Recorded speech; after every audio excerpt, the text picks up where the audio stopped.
I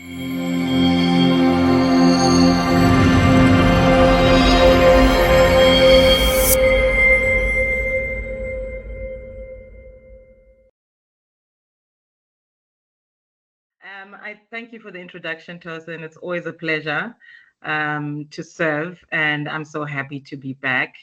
I would also like you to keep an eye on the chats for me. I can't see it from my screen in case there's anything that comes up. If it's a point of you being able to interrupt me, you can interrupt me if there are any questions that I'll need to address from the chat, but I'll also do a question and answer afterwards. So we're going to start. So today we are going to be talking about tech-driven growth, the ultimate kit for business digitalization. So a little bit about myself for those who have not heard me speak before or who have not interacted with me. I am a finance professional and business enthusiast. I have a passion for everything that is business, anything that helps people grow, impact, and equip others, either through training such as these, mentorship, and networking. I'm a huge networker. You'd have to talk to me offline for me to tell you everything about networking and how it's benefited me. But I've managed to get the audience of ministers. I've managed to have breakfast with members of parliament simply by being in networking events. So let's not underestimate the power of networking and who is in your network. So I have professional experience from the UK where I qualified, and I worked there as well. And then I've also worked in Zimbabwe, and I'm currently in Canada. So whilst you are moving into your nighttime, my day has just started. And some of the businesses that I have worked with or run over the years include a dehydrated fruits business, microfinance, petroleum importation, consultancy, and now I run a cleaning agency. For those that logged into the Money Moves last year, I mentioned that I was in the process of starting one. And I'd like to share that I have successfully started the business. It's up and running, and it's doing quite well. So I'm really excited about that. And I would be really curious to know how some of you have progressed since last year. We spoke about implementing business tools to manage our finances, bookkeeping, things like that. Drop me an email, drop me a LinkedIn message, and just tell me how you're getting on with your business and what's happened. I'd love to know. So some of the focus areas I pay attention to are personal development, consultancy, training, and practicing intentionality. So I am very intentional about the things that I do, whether it's on a personal basis, whether it's on a professional basis, or even family, even ministry, even in the church. You have to be intentional about what you do, because if we're not intentional, we're not speaking into what we are trying to achieve. So let's get started. Introduction to the session. Today, we will be talking about how business owners and professionals can use technology for growth.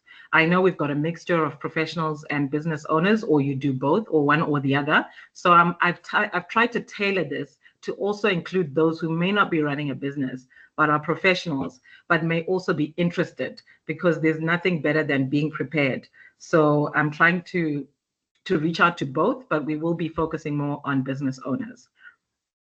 And then we're going to discuss the need for digitalization. It really is essential for growth and for survival of your business. So it's important to understand the way that the world is going, the way that things are going. So I'd like us to just do a small interactive exercise as I proceed with the course. I would like you to just share what your business is or what your profession is in the group chat. You can just write in there what you do for your business or what you do as a profession and where you are located. What I'm trying to do is also to encourage this aspect of networking. It'll be interesting to find out that sometimes you'll see someone post that they're doing something, and within your own life, you're actually looking for that particular person, or you're looking for that particular service, or you've got a relative who's looking for that particular service. This again forms part of networking where you're able to share information with other people or to be able to take advantage of the opportunity that within us here, we've got people in certain spaces. So please feel free to go ahead and write down some of the things that you do, the profession, the business. You can have more than one. I'm just trying to encourage some interaction amongst ourselves so that, again, we also expand our network.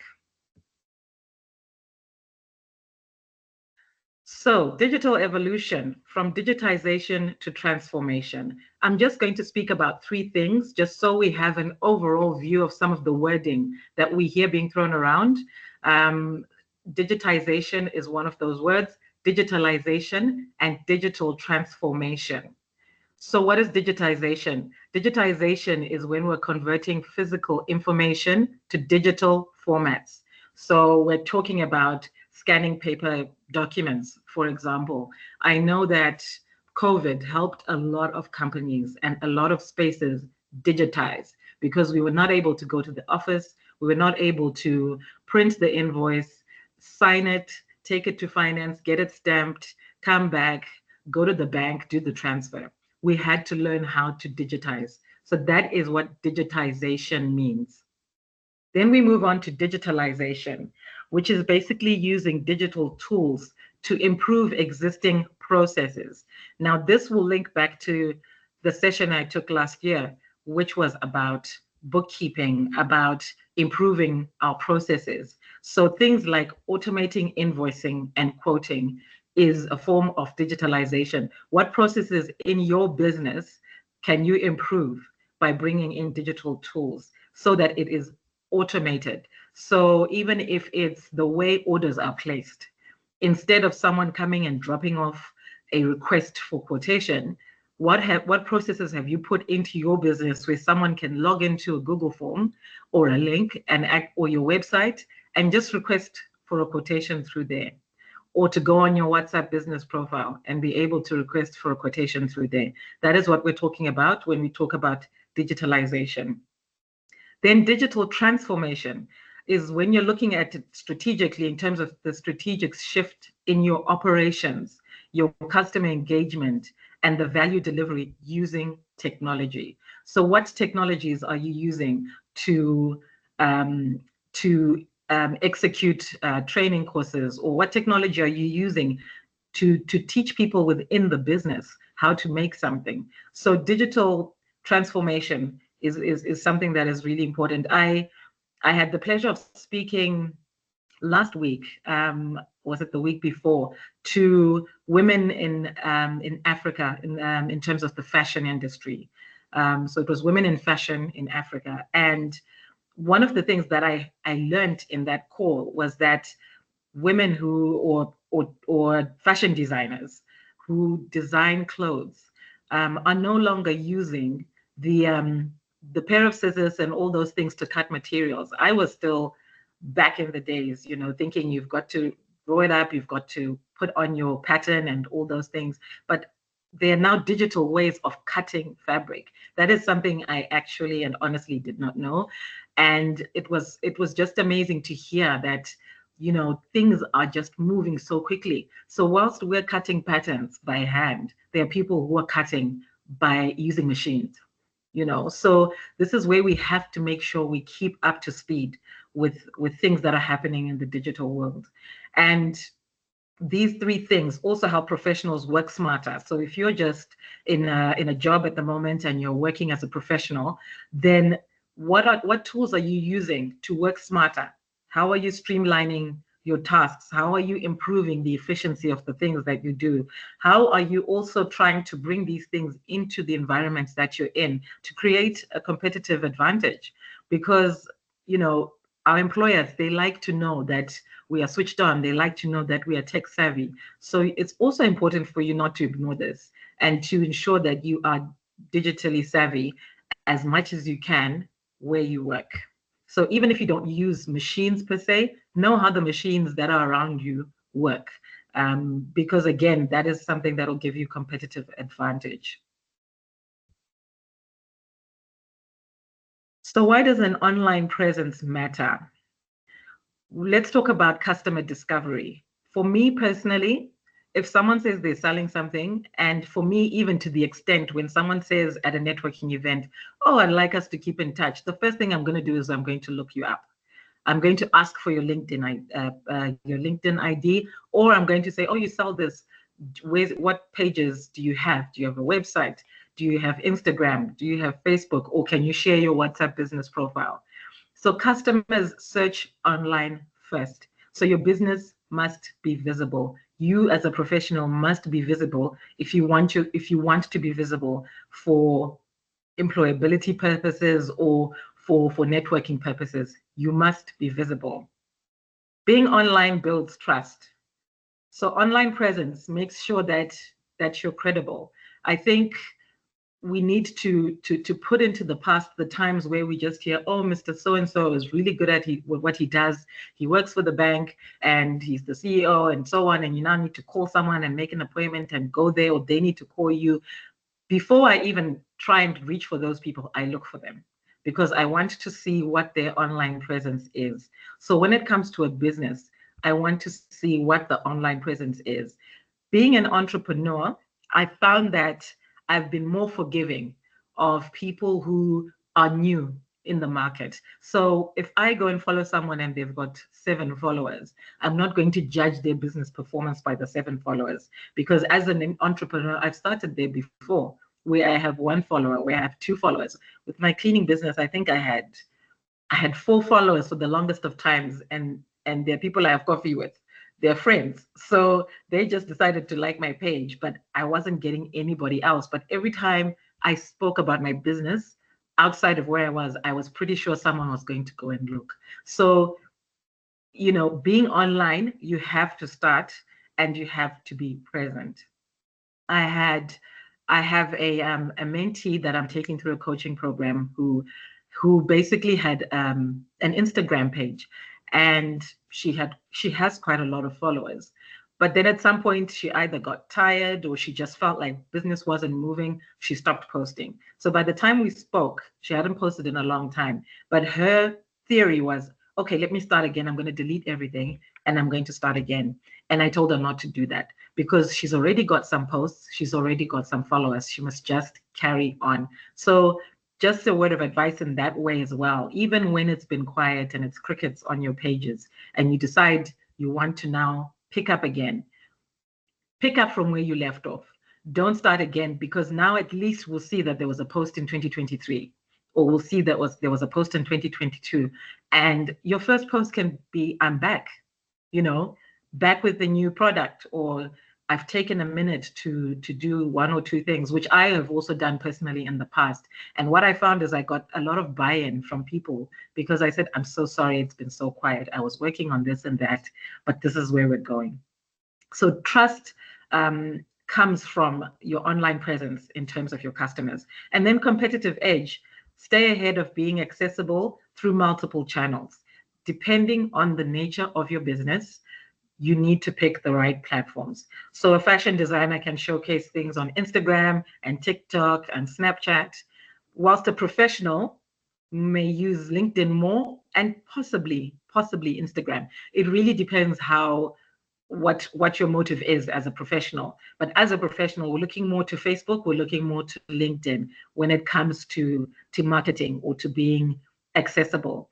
So in line with that, a tip for professionals, please ensure that your profiles are clear, your profiles are looking good, you've got nice pictures on there. And also that if you've got your personal profile made to the public for your very own personal Instagram page, I would advise that you make it private if you don't want professionals to see it, or you make sure that what you're posting, you don't mind being out in the domain, the public domain, because now with ChatGPT, now with just Google, I'd even challenge you to just go and Google yourself and see some of the pictures that are going to come up. So, or some of the comments or some of the information. So when we are online, we also have to be very, very careful what we post, because in this world where people love posting and the first thing someone does before they help you is bring out a camera and then they'll help you if you're in trouble, so it's really important that we are careful what we are putting out there.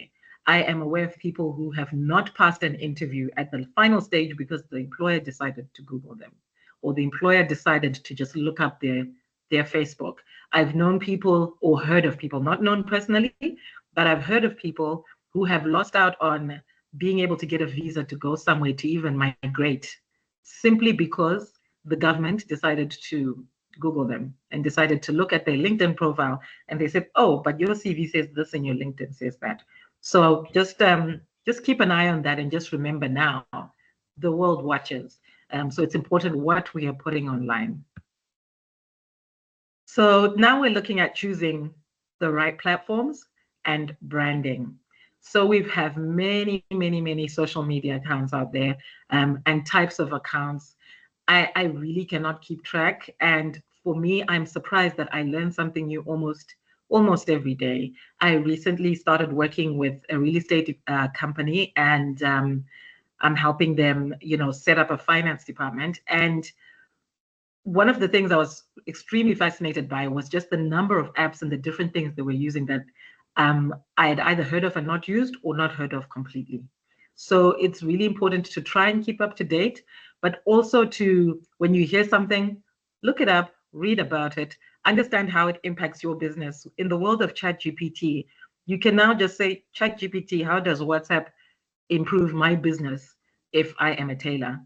Or how will Monday help my business if I have a consultancy firm? So we have things like Facebook, Instagram, WhatsApp, LinkedIn, and Twitter. These reach different audiences altogether. So you need to be sure, or you need to have an idea which audience you're trying to attract.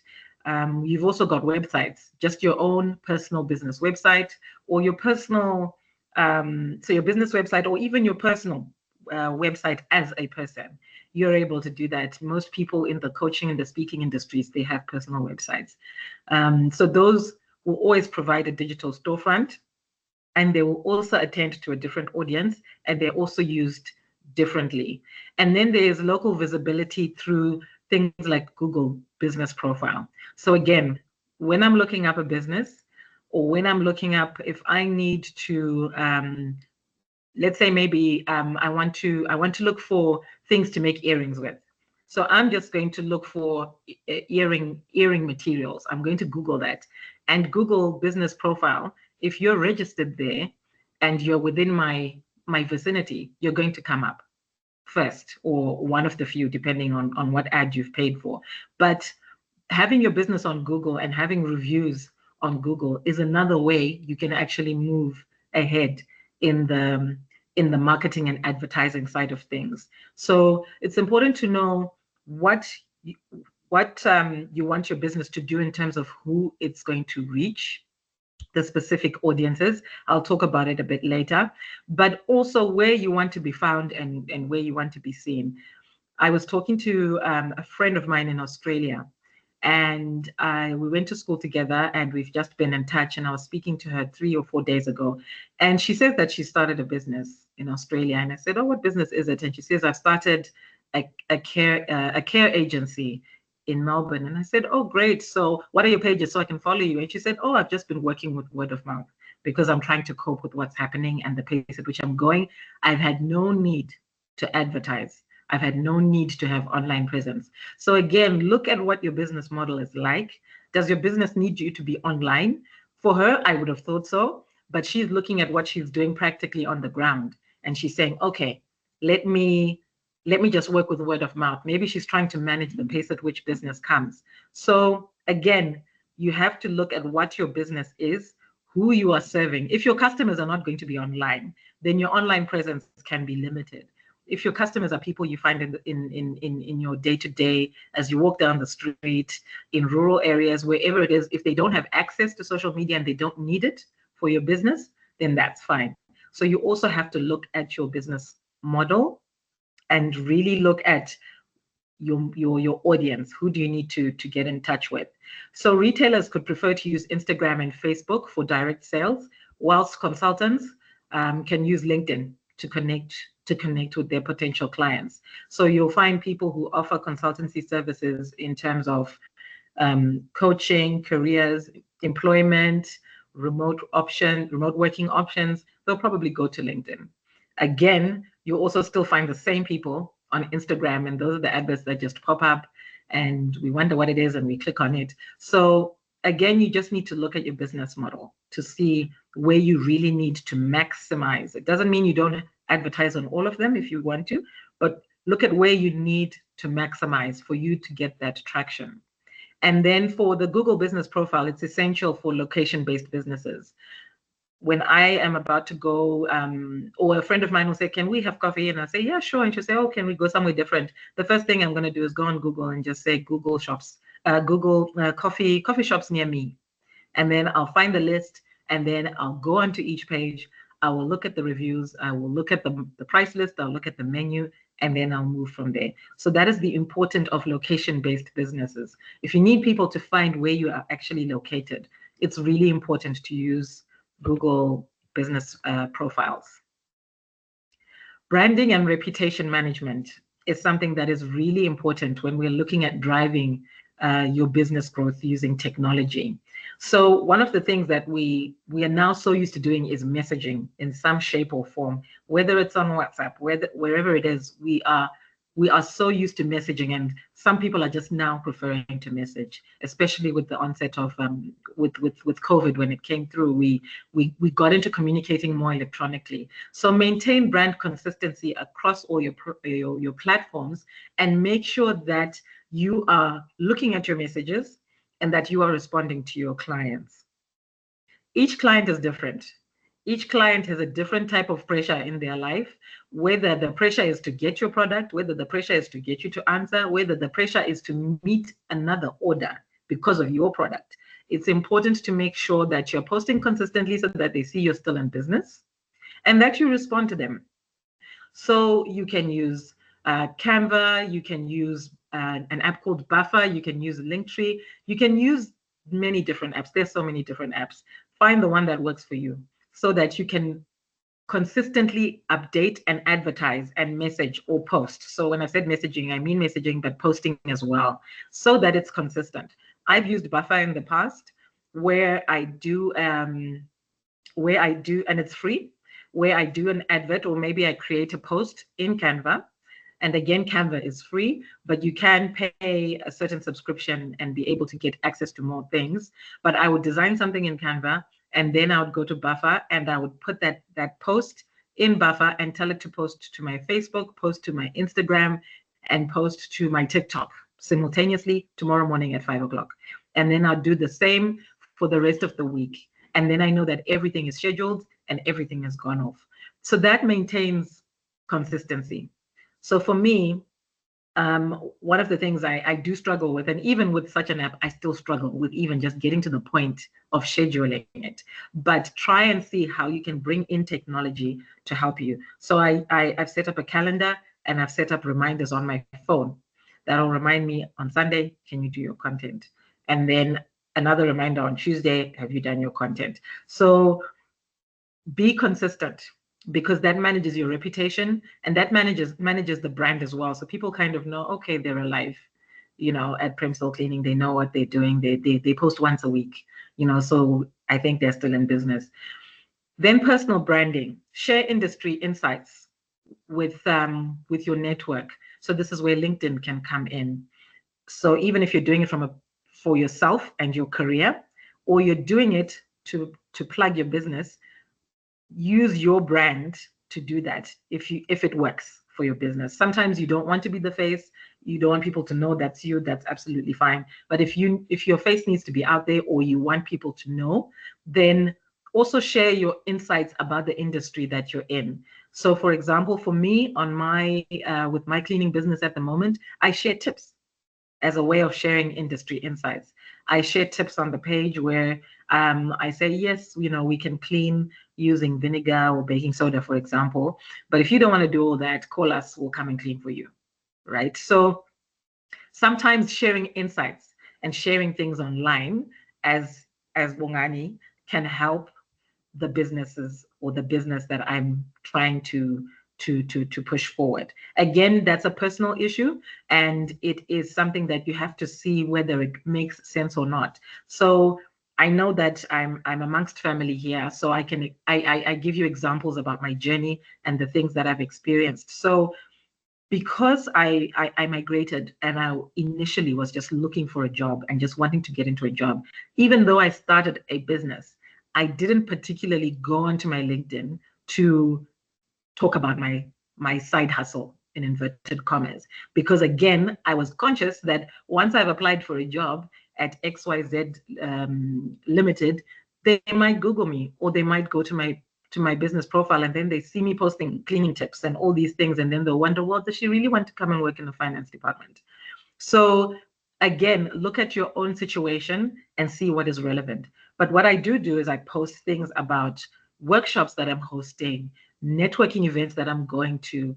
I do post about that because I think that speaks more to my personality, and I think it's a skill that any employee, regardless of the role that I'm going to have, might want me to have, and I think is useful. So I do post those things, even though it looks like I'm doing other things whilst I'm looking for a job, but it speaks to my personality and something I am passionate about. So there isn't anything wrong in being passionate about something and talking about it, but you have to assess for yourself, for your business or for your profession, if it is the right time.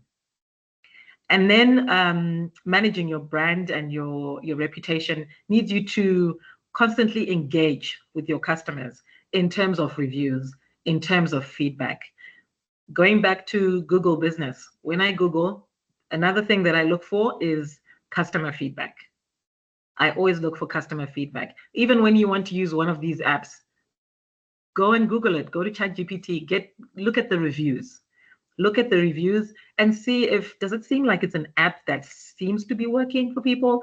Sometimes you'll hear, oh, it's got so many glitches. Oh, it couldn't do this for me. And that's the one thing I needed it to do. So I'm not going to download it. If someone or a few people have spoken about how that app cannot do certain things. So respond to your customers. And I also look for responses from the customers. So I've also gone onto a page for a business I wanted to work with, and there was a review, a bad review, about how the team at the office were really rude, and they weren't nice, and they wouldn't recommend them, But there were lots of other really great reviews, but that bad review did get a response. And the response was actually bringing some facts to the table. So for me, I felt, okay, if there are facts to the table and there was no further response, then maybe that was true. So you then also have to ensure you respond, because if you don't respond, again, it'll give you a rating, but also people will think that you're non-responsive. Okay, I think it's always easier sometimes for you to respond back, especially if it's in direct messaging in the inbox. Not necessarily online, but in the inbox. Maybe you can say, we've heard you, we will get back to you. Can we have a number to call you from? Or we will get back to you by Tuesday. That kind of thing. Just communicate. And then showcase your success. So highlight positive testimonials and user content. That's why reviews are important, because you can literally take a snapshot of that and you can put it on your website. And you have your customers' testimonies and how they think your business is. So be intentional about marketing plans, calendars, and content creation. I would like you to share in the chat as well some challenges that you've faced when it comes to advertising, or that you've faced in terms of what I'm talking about. What are the things that hold you back? What are the issues that you come up with? And then maybe I can take a look later at the end of the session. The basics of selling online. You can have a business website, so you can have a custom online storefront. Again, it's really specific to what you do in your business. So if you are selling something, then you need somewhere where there is a storefront so people can buy. If you are just, even if it's services, people can still go on there, read about it, book, and then get connected to make a payment. Then there are social media shops. You can sell through most of these social media shops. I know that, with Instagram, you can buy things online. Even with Facebook, there are now links where you can just click buy now, and then you'll be able to buy. And then online marketplaces. So you have Etsy, Jumia, Amazon, eBay, Shopify, WhatsApp Business. There are also other online marketplaces. Even in Facebook, you've got marketplaces as well. So you need to look at some of these things to just give you that basic knowledge and understanding of how to sell online. And then service platforms, there is Fiverr, Upwork. Those are for professionals. So if you're a graphic designer and you want to sell your services, you can go onto Fiverr. I know for a few logos and business cards that I've done over the years, I've used Fiverr. And with Fiverr, you simply go on there and you say you want logo design, or from logo design, or you look for a business card design, whatever you're looking for, there'll be consultants that are on there, and they'll have different pricing. So if you're looking for a $5 logo, you'll find it. If you're looking for a $130 logo, you'll find it. So you can go to Fiverr. So you can go to Fiverr as a customer to get your content to be able to use online. Or if you are the content creator, go onto Fiverr and start working and make money by selling to people like us who just want a $5 logo, and we just go and download the logo once you're done. Decide which market you want to reach out to, decide your price point, and go for it. And who knows, that can become an income stream for you. So consultants can create ebooks, whilst businesses can sell through Instagram. You'd be so surprised just how much is out there and how much people are prepared to pay for certain things. So if you're a consultant, or even with your business, if you want to sell an ebook in how to make earrings or something like that, you could actually sell that online. You could sell it on your platform. You could sell it on one of these platforms, Amazon, Etsy. You can sell it from Linktree. You can sell it from different places where someone just needs to go and pay $10 and they can use mobile money to pay it. Like, look at where you're located and also look at what works. But don't think that you always have to be selling the biggest product or the biggest service or the most expensive service. But you can go on there and sell things for $10, for $5. If it means you sell many of them, then that's great. So when we're looking at digital marketing essentials, we're talking about targeted ads. So I spoke about who is your customer, who are you trying to reach? So look at the demographics of the people that you are trying to reach with your business. Are you looking for people aged 18 to 65? Are you looking for 40 to 50-year-olds? Are you looking for teenagers? Are you looking for females who are aged 18 to 25? Because maybe you're selling a female article of clothing. Understand your customer and who your customer is, so that when you're doing these ads using Google ads, Facebook ads, whatever it is you're using, you are specific. So for example, for me, with the cleaning business, when I would boost some posts or do some ads, I would be specific that I'm looking for people in a particular city, because my service is specific to a particular city. So it already eliminates everybody else. So if you are in the UK, or if you are in Zimbabwe, you might not see that ad popping up on your feed, because I've been specific about my location.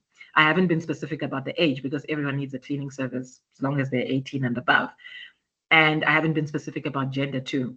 I haven't been specific about profession, but I'm very specific about location. I'm specific about housing, residential, commercial, certain words. So make sure that your ads are very, very targeted. Otherwise, you will get very frustrated, because I may see the advert in my feed, but I can't use your service from where I am for one reason or another.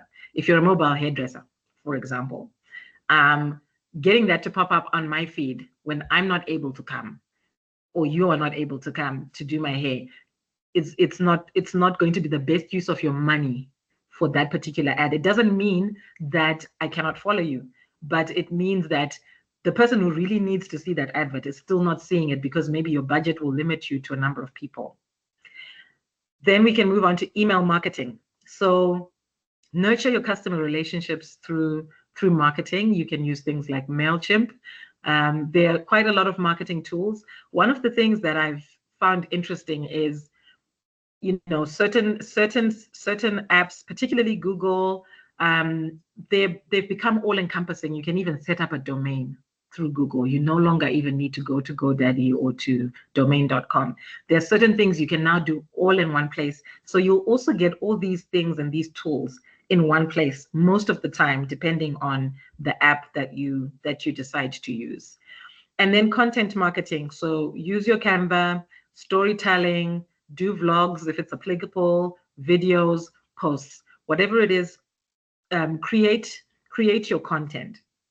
It's really important to be strategic and intentional about creating your content. And also just if your business doesn't require you to create content as such, maybe it's just a website only. Make sure that everything is up to date. Make sure that you've got the latest pictures. Make sure you've got the right phone number, the latest phone number, the right email.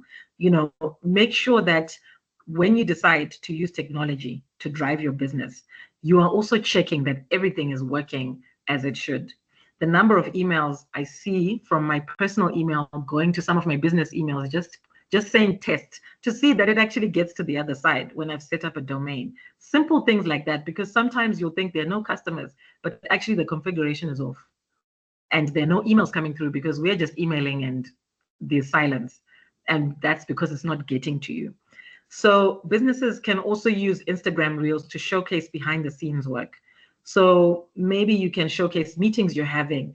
Again, LinkedIn can be good for that, to say, oh, today attended a meeting with key suppliers. You don't have to indulge everybody and involve everybody who may not want to be showcased, but you can take a picture of your coffee and your notebook and say, I had a productive meeting today, meeting a supplier. This is a critical supplier for our business.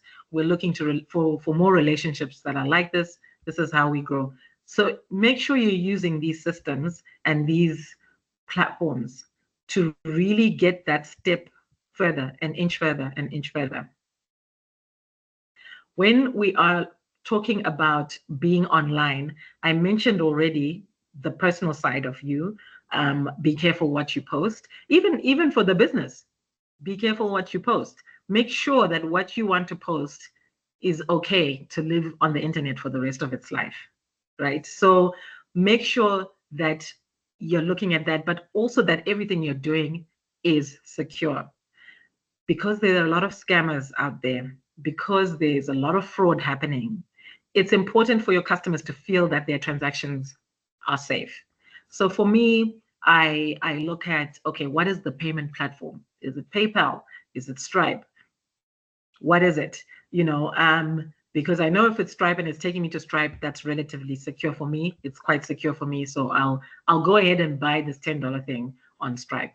But if I've got a link to a page which has multiple letters, some are capital, some are not, and numbers and strange names on there, that link already is telling me there's something wrong.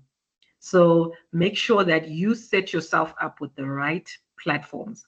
Some people get nervous just about cash payments, but sometimes we're in countries where cash payments are normal. So if you're in a place where cash payments are normal, then that's fine. But be cognizant of where you are and be cognizant of what you're selling. And making sure that if you're doing something online, there is the right sort of protection. So set up your two-factor authentication, use strong passwords, using, Bo 523782, and that's the one you use the whole time. If someone cracks it and they get into your phone or your computer, they're going to be using that Bo password the whole way. So make sure that you use either very strong but hard to figure out password, and make sure that you know what it is. Two-factor authentication became very real to me this past year when I set up my email address for my cleaning business. I set up my email address using Microsoft 365, and I used it, and then I set up the authentication, and then at Christmas I got a new phone, and then what I didn't do is I didn't back up the Microsoft Authenticator, and that's where my password was for my email. And lo and behold, I could not get into my email in the new year. I could not get into my email. Microsoft wanted me to use the Microsoft Authenticator to be able to log the query. I couldn't even do that. I think I spent 3 or 4 weeks battling to just at least try and speak to someone who's going to help me get in. And without it, they were saying I cannot get in. I literally had to set up a different email address on Gmail in the interim so that all the emails, including the bank, would come to the right place. And then I had to go through a very heavy security protocol to be able to get the password reset. So make sure that when you do set up two-factor authentication, one, if it's an app that you're using to authenticate, make sure it backs up to your cloud so that if you change your phone, you lose your phone, you can access it online. Two, make sure that even the phone number you use, where you normally get your one-time passwords and things like that, make sure you don't use it alone as another way to check if it's you. Because again, for me, when I moved countries, I had a problem with a lot of my apps, especially the ones that I'd set up when I was still in Zimbabwe, because now it was wanting to send a message to my Zimbabwean number, but I didn't set up my email as an alternative. So make sure you do that. Make sure you use reliable options. PayPal, M-Pesa, Stripe, EcoCash, whatever you're using in your country, make sure that you use something that is secure and that is tried and tested. Workplace security, understand cybersecurity when handling sensitive data. Remember, when customers send you information, they're sending you their phone numbers, they're sending you their email addresses. Protect those things. Don't have the list of these things available to just anybody. Make sure that these things are secure. Some tips for automating daily and business processes. So that was when we were talking about digitization and digitalization. So automate some of the things and the processes that you're doing. Using bookkeeping systems, you're using your QuickBooks, you're using Wave, which is a free app. You're using customer relationship management systems. So you need a system in the back end of your website. If I come and make an inquiry, by the time that inquiry comes to you, your CRM is going to have all that information at a click of a button. You might actually be able to just send me the company profile very quickly without having to copy my email address from your email inbox and pasting it into Compose New Email, and then you're sending an email. So CRMs are very good at doing that. 1 click, 2 clicks, you can keep doing that. There's an app that I'm using, which is used by a lot of different industries. It's able to schedule jobs very quickly. So if a customer sends me a message with a quotation request, I am able to quickly convert that to a quote at the click of a button and send, and it replies to that person with whatever method they've requested. And when they respond back and it comes back, I'm actually able to convert that quote straight into an invoice without going into Excel, without going into QuickBooks, without going anywhere. Still in that system, I'm able to do that. And that system is now able to integrate with QuickBooks so that it goes and it posts into my system, and I don't need to sit down and give the bookkeeper or someone helping me that invoice. So make sure you use things that are going to help you. I know some of these things may cost money for a certain level of access, but start with the simple ones. Start with the Excels, start with Google Forms, whatever it is, but start with something that is consistent and that is easy to get information from. Cloud storage, use Google Drive, use Dropbox. I can't emphasize enough how important it is to store things online. You never know what's going to happen. I had one of my mentors years ago had me help her with a project, and we used to use these handheld devices. And one of the things that then happened is there was a fire. So whilst we lost the devices, there was nothing we could do about that. There were other things in there, like manuals and things like that, that were just being printed and left in a box, so that all got lost because now there was nothing online where these things were saved.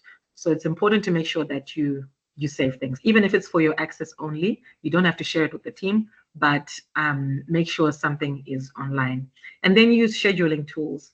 So use calendars, social media posting apps, and collaborative spaces like Connect Teams, Google Workspace. The power of digitalization. So what is the benefit? Operational efficiency. You reduce your costs, you increase your productivity. You enable people to work from anywhere. Now with the remote working opportunities, people are able to run fully functional businesses just working remotely, or having the entire administration team remote.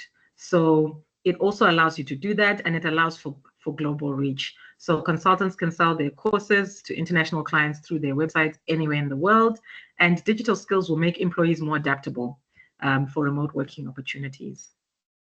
Some trends that are coming in with business tech: AI and automation. So it's changing customer interactions, because half the time you might be speaking to a chatbot, or you're speaking to an automated bot of some sort that is responding until there is an actual need to speak to someone.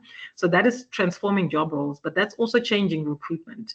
One of the things I've learned in a very hard and painful way is that AI is reading all our resumes and all our CVs. So if the right words are not in there, my CV never makes it to HR's inbox. So that is already changing the face of it. And now with AI, we're using AI to make the CVs and the resumes. But now there's an app that actually checks what percentage of your CV has used AI. So you still need to be careful when you're using technology.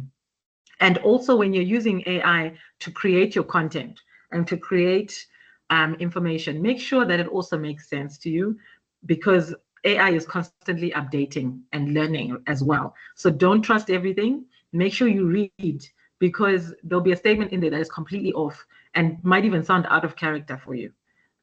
So make sure you check.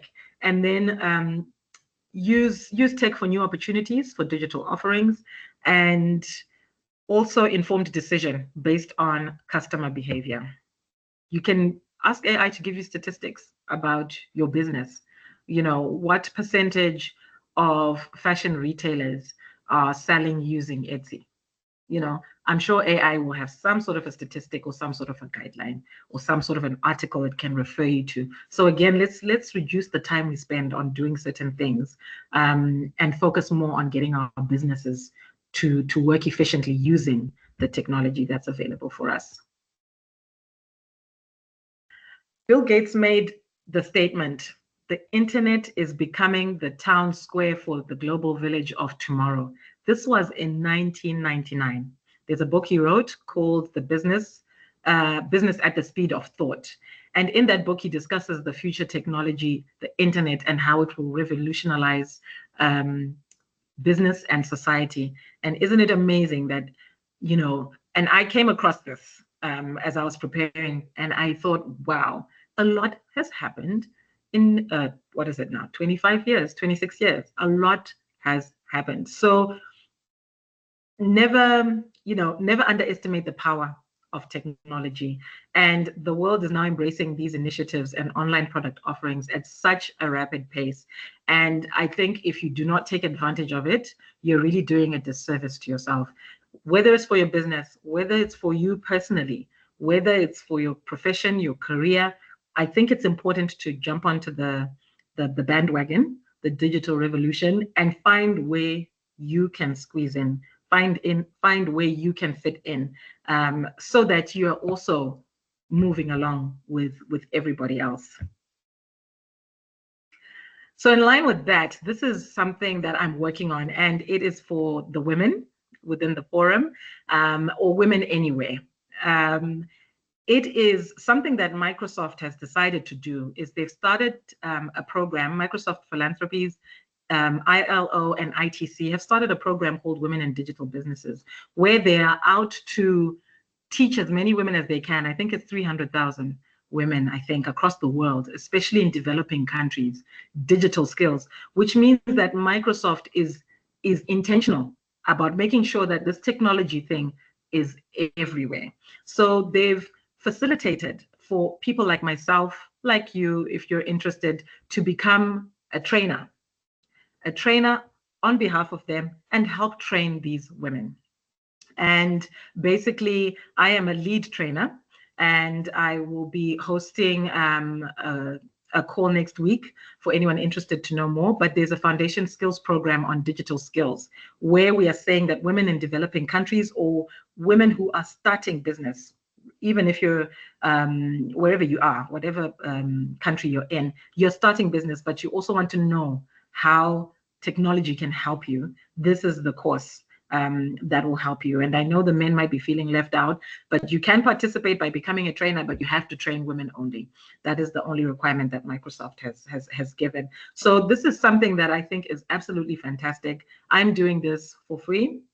And I do know that there are other trainers that do it at a fee because they want to earn income from it, and Microsoft allows us to charge for it. So that's just a little something for the women. And with that, I come to the end of my presentation. I'd like to thank you for listening in. I'll just stop sharing my screen shortly and then just check the chat box. But these are my contact details.